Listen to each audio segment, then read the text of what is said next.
Alrighty, everybody, welcome to the live stream for the Self Reliance Festival. We're doing this every Thursday between now and March 24th and 25th. And a lot of things are changing quickly with the festival. This always happens at this time of year. Super excited about it. But I'm always excited, so whatever. I do want to say, those of you who are on the live stream, if you have questions, what you should do is put your questions in all caps in the comments. And you'll notice that I've got Mama Sauce on. Say hi, Mama Sauce. Hello. And I've got this other mug here on the screen. Who's this person? Oh, it's Sean. Sean Mills from Hack My Homestead has joined us today because he'll be at Self Reliance Festival, and I thought it'd be fun to start having some folks on to talk about what they're going to talk about and what they'll have to show you. And Sean is, one of two people talking about off grid and solar at the workshop. One of the things that I think is really cool about this event is it equips you to take tangible steps without breaking the bank in your own life to get things less reliant on centralized systems. And there's been a lot of debate back and forth about if solar makes sense or not. So, Sean, let's start with, tell us who you are, tell us what Hack My Homestead is, and tell us, I'm going to give you three things. You have to remember three things. Tell us what people should think about before deciding adding solar, not adding solar, if they're already on grid. Oh, wow. That's a loaded question. So I'll start with the first one. I'm Sean with Hack My Homestead, formerly known as Hack My Solar. What I do is I help kind of demystify that whole grid tied, off grid, how do we cost effectively implement some efficiency and self-sufficiency as it relates to electrical, and primarily electrical, but also water storage, water collection, water purification, off grid, things like that. And so specifically as it relates to solar, if you're building from scratch, your options are obviously connect to the grid or not.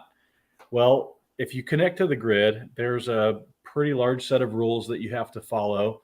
And those rules are different county by county. I don't know how many counties there are in the United States, but I can tell you that just in the state of Tennessee, there's 152 individual local power companies. So that means that when you're connecting to the grid, you have to understand what that specific power company requires, as well as what the state may require, as well as what the generation company may require. So in Tennessee, that would be TVA, as well as any national electrical codes. Depending on where you are in the United States, there are 4 different current national electrical codes, and each one of them has a different set of requirements for solar. So that's not to scare anyone away from doing a grid-tied system. It's just to make people understand that there is some complexity there, and that complexity has to be navigated if you don't want to get in trouble with the Department of Making You Sad. Now, that being said, you can be on grid, so your house is on the grid, and have an off-grid, completely separate solar backup system. Or you could have a on-grid system and an off-grid system, or you could be completely off the grid.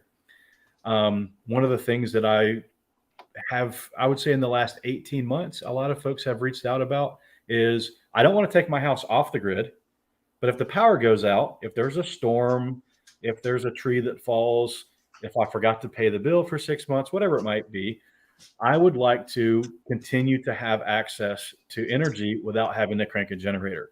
And so one of the things that we've been doing in the last 18 months specifically that I hadn't seen before that is doing systems that are connected to the grid, but only on the receiving side. Meaning I got solar panels, I got batteries, and then I've got an input that can either be from the grid or it can be from a generator. So what that does is it keeps the system topped off and operating at peak efficiency from the grid when that's needed. So 3 or 4 days of rain in a row. But if the grid goes down, you don't have one of those special inverters that also turns your power system off. Cool. I feel like I asked you that question recently. Yes.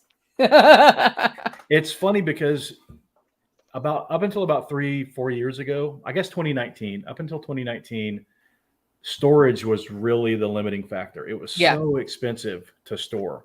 Yeah. And it's not that it's not expensive to store anymore, but it's less expensive enough. So the efficiencies have caught up enough to where the lithium iron phosphate battery technology Yeah.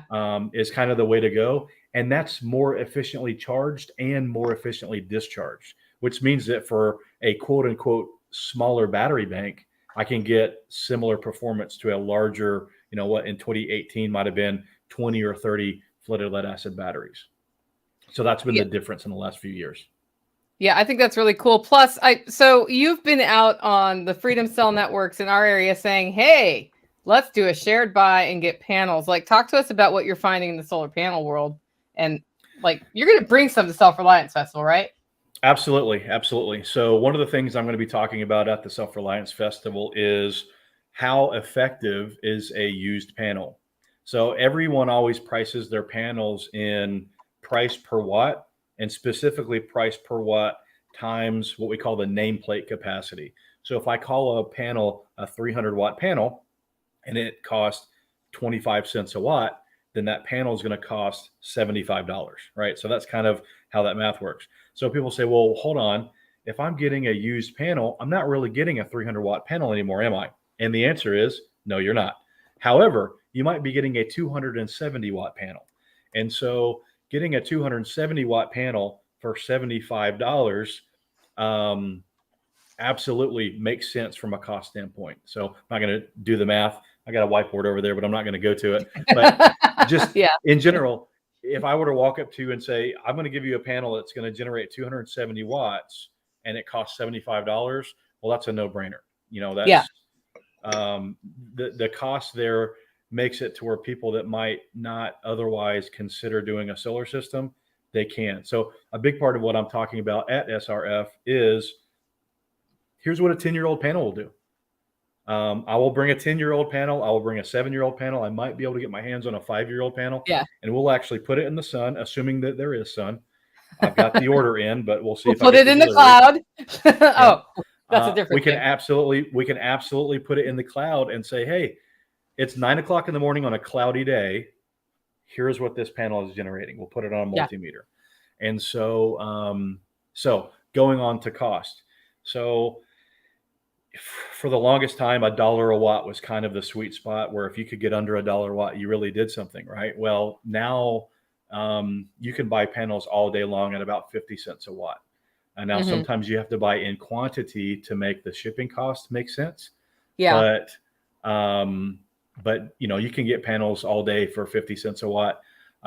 Canadian Solar has come onto the market with some bifacial 400-watt panels that you can get for a little under 50 cents per watt. But the bifacial panels can actually generate 10 to 30% above their nameplate capacity because the sun bounces off the ground and back up, and those panels can generate from their front or their back. That's why they're called bifacial.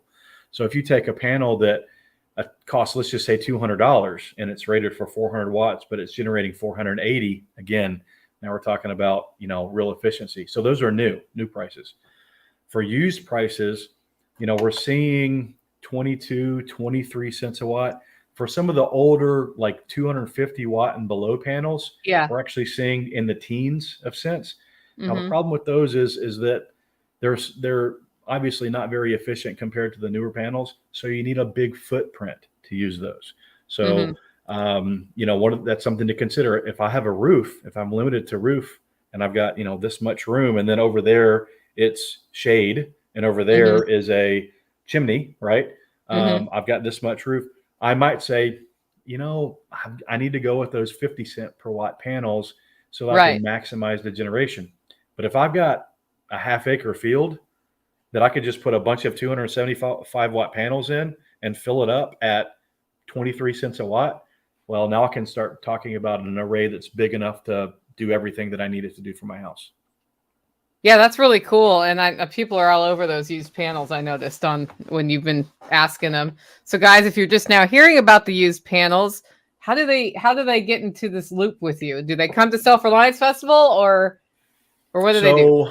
So, if they want the best possible price on the panels, they need to get into the Living Free in Tennessee Telegram channel and let Mm-hmm. me know by noon Tomorrow. tomorrow. Tomorrow is when the order is going Tomorrow. in. Yeah. So that's to get the best possible price, because essentially what we're doing there is we're going to do a group buy. We're going to leverage quantity to get the Mm-hmm. best possible price. And there's a little bit of cost to actually go pick it up, but that's going to be spread over, call it 4 to 6 pallets of solar panels. Yes. So that's the best price. The second best way to get a great price, and again, we're still talking about a quarter a watt or below Yeah. in actual delivered to your trailer or delivered to the bed of your pickup. We're going to be doing some meetups, so to speak. So Self Reliance will be one of them. We might do one in the holler, not during the workshop, but sometime Nope. around the Yeah. workshop. Mm-hmm. We might do something special in Chattanooga. We've Yeah, that talked makes about sense. doing a little meetup in Jackson, Tennessee, so that Mm-hmm. we're hitting the different areas. So those are the Tennessee.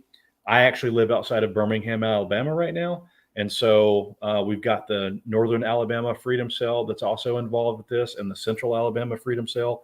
So if you are close enough to Jackson, Tennessee, Nashville, Tennessee, Chattanooga, Lancaster, Camden. Camden, Yeah. Huntsville, or Birmingham, Alabama, again, the LFTN main channel is kind of where we're coordinating all of that.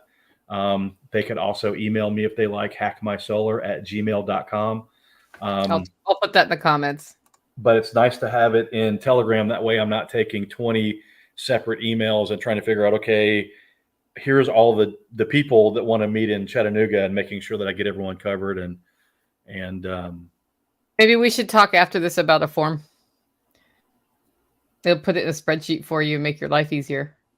I like making my life easier. Yeah, let's talk. Just remind me. We'll see. If you tell me what Okay. needs to be on the form, we can throw one on Self Reliance Festival that you can use, and then that'll make things a little better, I think, because it's not super fun to to coordinate the emails and the chats and all of those things. I get overwhelmed with that too. Yeah. All right, I've got a question here from Weird Acres, which I think is an important one to answer, and it says, has anyone else been having problems paying for tickets? Weird Acres, if you have had problems today paying for tickets, please email me right away, and we will handle this a different way. There are two things going on with that. Number one, I'm a web developer, and I screwed up. Over the weekend, I did an update for plugins on the website, and I didn't notice that a plugin we no longer use that asks you if you're going to camp on site or not was turned on. It was supposed to be turned off. It turned back on as a result of the update, and I did not realize that until I think it was Monday afternoon. Somebody said, hey, it keeps asking me if I'm going to camp, and I can't check out without answering this, and I can't answer it. That's why we don't use that plugin anymore. So I went in, I took it out, deleted it. Orders started flowing in right after that, and the people who I noticed who had asked me about it were able to get their tickets. And so if you tried before I fixed that, then try again. If it still doesn't work, the second thing that's happening is we use Stripe as a credit card processor, and Stripe has decided for no good reason that the occasional person, they don't like them. And if you are that person, or if you're on that list, that's fine. I just need to know about it. The second I hear about it, I have another way to process your ticket. We'll handle it for you. And I'm probably going to add a second payment processor on the site. I was just going to throw PayPal up there, but I don't love PayPal. So that may end up happening anyway, because I don't like to hear that people are having trouble buying tickets because the early bird price expires in just a few weeks. And I want you to get your tickets in there while they're still only $75.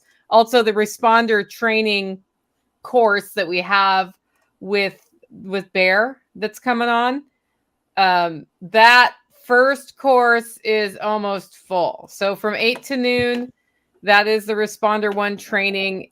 If we sell 5 more tickets right now, I'm going to open up an afternoon class, which opens up another 25 spots. So, get your tickets in for that. We will add a second class if there are enough people for a second class. I just, it's 5 tickets away from that happening. So I'm pretty sure it's going to happen because this is without any real promotion of the Responder 1 training.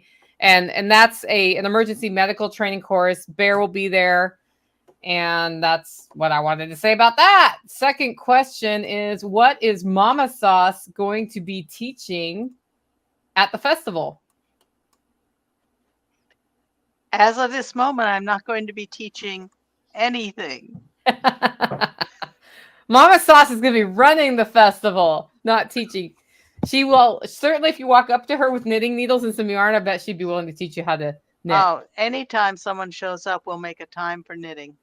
Yeah, exactly. Okay. The next thing I wanted to talk about are we have confirmed 2 new speakers that we did not know about last week. Do you know who they are? Do I? Yeah. Or does everyone? One of them's right there, Sean Mills. We've got Sean Mills. Back my homestead. But I don't know about the others. We have Mike Shelby from Forward Response. Yeah, so anybody, if you know Mike Shelby from Forward Responder, he's going to be there. I'm just seeing who else have we added. Just looking here. I think I finally got Radio Made Easy up. Okay, Eric from Radio Made Easy. We've got Bear Independent from Bear Independent. Who else is coming on we just reviewed. So we're about to say who's coming who doesn't know that they're coming yet. Do you have that list? So last week we opened up the speaker application. People applied and we kind of went through it and we added some folks. And Mama Sauce is going to pull that list up. And guys in the live stream, if you have other things, just ask. Oh, yes. We've got Bruce DeVries, who doesn't know it yet. Yeah, see, this is the fun part. So, Bruce, yes, you are presenting. What is Bruce presenting about? Surprise! How to make charcoal and inoculate for biochar production and kiln manufacture. This is really cool. We've got a lot of great presentations, and this time I asked for people for some more hands-on stuff.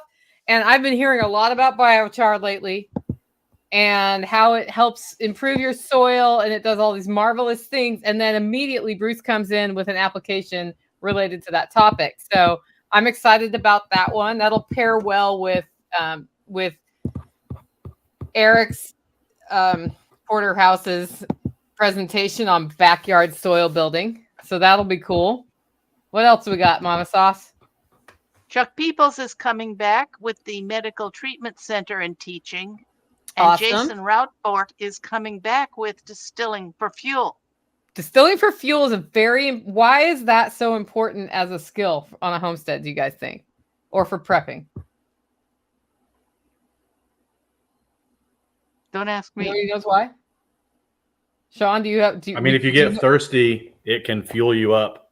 It could fall in your mouth, but you would never do that. You would never do that. I mean, no, but you could use it for antiseptic. How do you make tinctures, right? Oh, no idea. It's the base ingredient. You soak it in whiskey? alcohol. Yeah, well, not whiskey, but yeah, more of a clear one. So it's an antiseptic, right? Remember when we couldn't get antiseptics in 2020 because everybody went nuts? And it is also the basis of extracting things, which is super cool. And it can be used for fuel. And we're going to show you how to do all of that. And, that's always a really popular demonstration for Self Reliance Festival. So I'm excited about that one. Who else, Mama Sauce? It's good for barter as well. It's good for barter. Yeah. Well, we've talked about Eric Johnson from Porterhouse and Teal. I think we talked about him last week. Yeah. Coming with this backyard soil. And I think there are a couple that I'm afraid to mention because I haven't actually heard back from them whom we want to have. Okay. So we have some of the other usual suspects coming in. We've got a food truck. Tell us about the food truck. Yeah. Oh. Yep, the food truck that was Yeah. there last time will be there again under a new name, and the Doing man more meals. is saying that he'll do more meals so that we'll have a couple of meals every day, maybe even 3 meals on Saturday. He likes to do breakfast, so that's a hint for people who are camping. Okay. Cool. Weird Acres has emailed me. And we have some folks whose Yeah. applications got in today or yesterday whom we haven't slotted in, and I'm hoping that we'll have their news next week. So Yeah. please be patient if you haven't Yeah. been So we're mentioned. adding. So the speaker application form is open for 1 more week. No, 2 more weeks. Is it? Yeah. February 15th. That shuts off. So if you're like, I have a demo I can do, fill out that form and get it in, because what we're doing is those are coming in once a week. We're going through them, deciding. And tomorrow, all the people we just told you who are presenting, who don't know they're presenting yet, they're going to get official words so they know. And we're just kind of building it out as we go. This particular Self Reliance Festival, I think it's going to be the coolest one we've done. We've got a lot of really good hands-on stuff. We've got a good mix of speakers who will be on the stage. We've got like tangible ways to connect, like what Sean's doing, right? He's going to talk to you about used solar panels. Then he can show you this is the reality of used solar panels. And then he can connect you with, here's how you buy used solar panels at a reasonable price. So that's the 1, 2, 3 thing, right? We've got a lot of that sort of demonstration going on. And I think that's really cool because you can go home and start.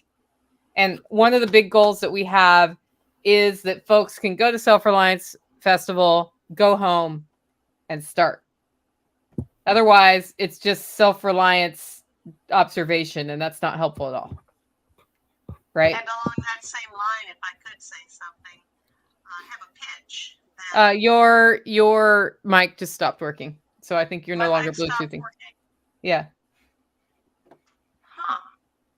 Okay, let's turn on the internal mic. Well, that sounds like you're coming over the internal mic instead of your headset. Does it help if I put the mic down? Oh, you were just talking through your hair? Yes. Okay. All right. I'd like Are you to looking make for volunteers? I'm looking for men and women who have something to demonstrate in what I'm afraid I've been calling the female side of things. Oh, so like food preservation, sewing, food preservation, knitting, sewing, pantry management. We could do all of that. I know that there are women doing plumbing. I'd love to have someone who'll take people on a foraging walk or a medicinal plant walk or bring in some of those. And we don't have those yet. So there are still several weeks. Yeah, and get your application in. If you want knitting, I'll set aside an hour for that or 2 hours for that in a specific place. Okay. I have an idea for a class that I haven't given before, but I just was afraid that no one would be interested in Mama Sauce appearing yet again with 2 needles. Yeah, gotcha. Yeah, if only Sean had an awesome wife who wanted to present something. Exactly. I've got the first half of that equation. You do. You have an awesome wife. His wife is awesome. I always notice when she's not in an event because we don't have as much fun if she's not there. It's like she's like the fun catalyst, which is important. Are we still looking for a mistress of merriment? No. Or a master? No. Nope. We got it covered. We've got that covered. So what else should we so we are also looking for volunteers. I've got 3 people who have asked fire starters. She's in the comments. Hi, Dawn. So I've had 3 people reach out about running the flea market. So that I think is covered between those 3 people, and I will get back to them tomorrow. And then we're looking for volunteers for what? For parking? Parking and registration. Information booth. Information booth. Yep, and general facility stuff that just helps keep things Yeah. running. So here's how volunteering works. If you do 1 2-hour segment, you get a t-shirt. If you do 2 2-hour segments, you get your ticket. If we don't know you, we're going to ask you to buy your ticket. And then after you show up to your 2 segments, we will give you your money back. If you do more than that, you'll get a t-shirt and a ticket for volunteering. So if you're interested in volunteering, send me an email, nicole@livingfreeintennessee.com with volunteer SRF in the subject line, or fill out the contact form at selfreliancefestival.com and tell me that you're interested. I'll filter you in. I actually will probably make a form for that too. So next week, the instructions are going to be different. But for right now, email is the best way to do that. Okay. That's everything we got going on. We've got great speakers happening. Lots of questions about camping. How long is a segment? It just depends. If you're presenting something, it will be as long as it needs to be. And depending on how long it is, depends where we have you do it. So some people do basically 45 minutes. Yeah, some people do short things like 15 minutes. Some people do, a 45-minute set. Some people are doing a 2-hour set, and not all of them are up on stage. Some people prefer to be near their booth. So if I was doing cheese making, for example, that takes 3 hours. I would do that from my booth because it takes 3 hours. The distilling for fuel demo is always like right in front of the SOE front door, because there's room for people to watch. There is access to electricity, and it's a really good spot for that. And it's kind of shady. Anyway. Oh, segments for volunteering are 2 hours. So 2-hour segments gets your tickets. And I know you well enough to know you'll show up, so you don't have to buy your ticket. Yeah, Nighthawk says 2 hours for volunteering. So I think we may have all of the coordinators on soon. We're gonna start having more speakers on. Sean was gracious enough to make time on. I didn't know if I was going to be on this live stream today, so he's like, "Are we live tonight?" And I'm like, "We're playing it by ear." But playing it by tooth. I need a root canal, and I thought I was getting it today, and then I was going to be drooling, so Mom was going to run this instead of me because I didn't want to drool on camera. But they didn't do it, so here we are. Anyway, that's my backstory, guys. That's my backstory for the week. Is that? So, Sean, I'm super excited about what you're going to do. Are you going to have a Freedom Cell meetup too? Are you going to run that one, or somebody else? We always do, so I'm sure we will. Yeah. Usually Saturday night, there's a meetup, just like on site of people who are in Freedom Cells or are interested in learning about Freedom Cells. And you don't have to be just Tennessee, right? It's just anybody. Right. Yeah. Anyone and then that's interested in Freedom Cells, interested in starting their own, tried to start their own and was not successful yet, and is interested in kind of learning how we've been successful. Obviously, we have the mega cell in Tennessee, but we've sprung up about 5 others as well regionally. Yeah. So there's going to be there'll be a lot of folks there that understand how to get that inner cadre put together. Yes. Which from there, that's kind of like once you get that going, the rest of it becomes pretty easy. It's really true. And here's the thing, and we talk about this all the time. You go somewhere like Camden, Tennessee, the Self Reliance Festival, there's a network of people, and you discover that somebody lives 2 miles away from you who's there, and you're coming in from Nevada or something. Because we have people coming from Canada, from all over the country just to come to this festival. And so if you're interested in forming a Freedom Cell, which is just a way of networking with people, right? And getting to know each other and agreeing to work together. A lot of people have presentations in and learn new skills as a group. If you decide you want to try that, go to the Freedom Cell meetup, and you may find there's somebody else in your state if you're not from Tennessee, and that's really cool. So I think that's been a really interesting part of Self Reliance Festival. Is almost every time somebody's like, "How do I find community?" And I'm like, "Where are you from?" And they're like, "Louisiana." I'm like, "Who else is from Louisiana?" And hands go up, and then they go talk to each other. And a perfect example is our off-grid place is an hour south of SRF. Yes. And we had no idea about the community in Camden until Yeah. we went to the first one. We Yeah. went to the first one. We were like, where have you guys been for the last decade? They were right there the whole time. They were right there. Yep. Yeah. And you just didn't know it. Yeah. He's been driving to my place, which is hours and hours away, just to hang out with freedom-minded people, right? Yeah. You have to still keep coming, though. Oh, no, for sure. So we've got a few more people that have joined. I don't know how long you normally try to keep these. I was going to ask a question to the audience. Is that cool? Sure. That's cool. Go for it. All right. So if you guys had to guess, how much money do you think that it would take to build a off-grid system for something like a 2-bedroom cabin, with the only clarifying thing being you're not heating with electricity and your cooking is with gas or some other non-electrical strategy? Just if you had to figure how much does it cost to do that for a reasonable size 2-bedroom cabin? Okay, guys, put it in the refrigerator, freezer or two, power tools, air conditioning, fans for when it's hot. You want to move that hot air around, lighting, entertainment, etc. Okay, we've got one guest. Somebody's guessed $1,000. What else? $5,000 from Simpler Times Homestead. 1,000 from 30 Day Reviews. Dawn says, I know.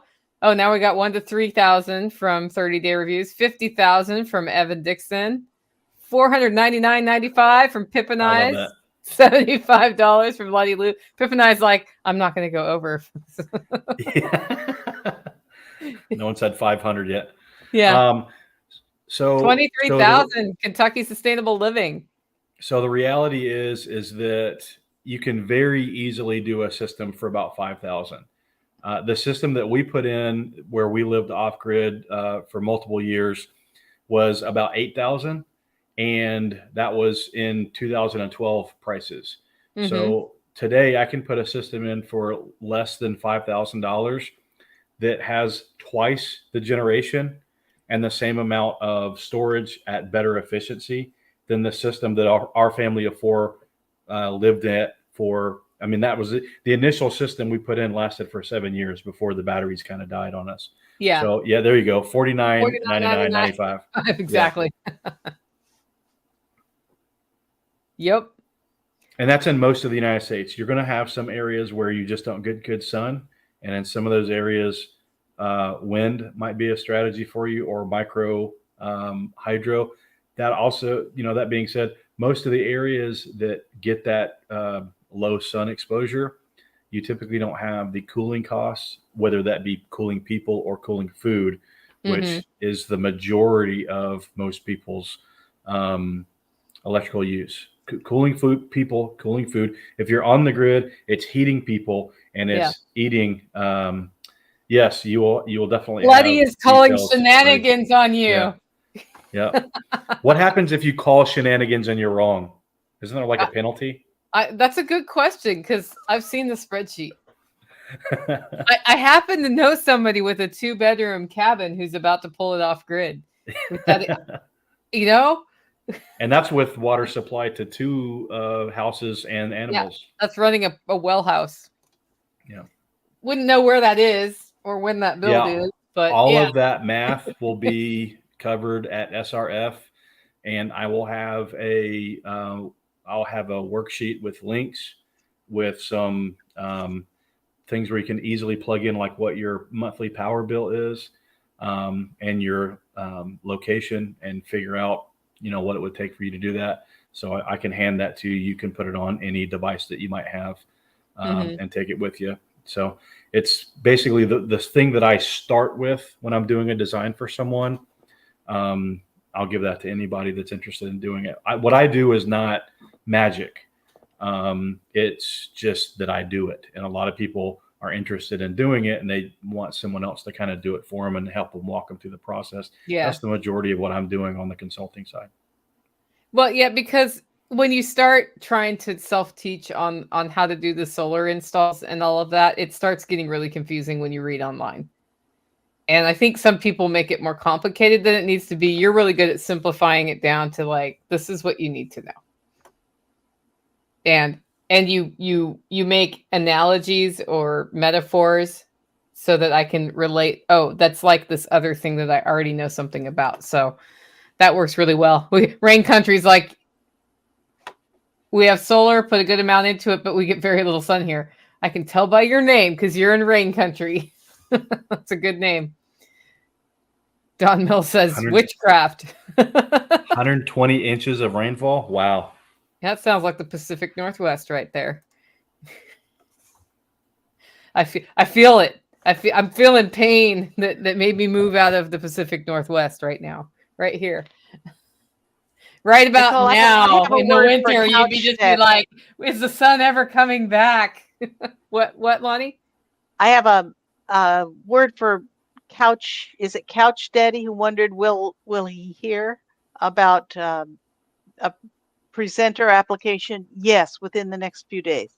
Oh yeah, so there was a question. We are letting everybody know who got them in before Tuesday this week, because Tuesday's when we had the meeting. If you're in or out, and I'm not going to string anybody along because I think that's cruel. If your application came in Wednesday, we haven't reviewed it yet because we're reviewing it next Tuesday. So the cycle is Tuesday informed by Friday. Tuesday informed by Friday. Right now, that's where we're at with that. Oops. When we finally see sun in late spring, we run in fear of the great ball of fire in the sky. It's really got to be Pacific Northwest. You got to move somewhere where you have a better relationship with the sun. Yeah. It's just so hard. I remember I used to schedule these vacations in the South in December and January for a few days just to be like, some sun. Like you go to Nevada, something like that, because it hangs on forever. Yeah, micro hydro is something I'm really interested in. Sean, have you played much with that? I've done mental gymnastics, but I haven't put any in. Yeah. So I understand my pond is how really it all not works. running very, very fast. We might try some micro hydro here for fun. Mm-hmm. Mm-hmm. You're gonna be all over that if we do? Oh, for sure. Does it work? Yeah, we'll build our own turbine, and yeah, it'll be fun. Yeah, cool. It won't generate a lot, but during the times of the year when it's raining and you're getting a lot of flow through the wash, it might generate something. Yeah, we get a lot of rain here right now. Last summer, it was like the faucet got turned off. Okay, guys, that's everything about Self Reliance Festival for this week. It doesn't look like we have a lot of questions. So Weird Acres just finished mutating into a duck. Yeah, you will be fine. That's right. I grew up with web feet. So anyway, thanks for joining us, Sean, today. And guys, we'll be back next Thursday at 7 with even more things going on. So we'll see you then. If you haven't grabbed your ticket, grab it. If you're having trouble getting it done, email me and let me know. In Weird Acres, I got your email. I will email you right now. Talk to you guys later.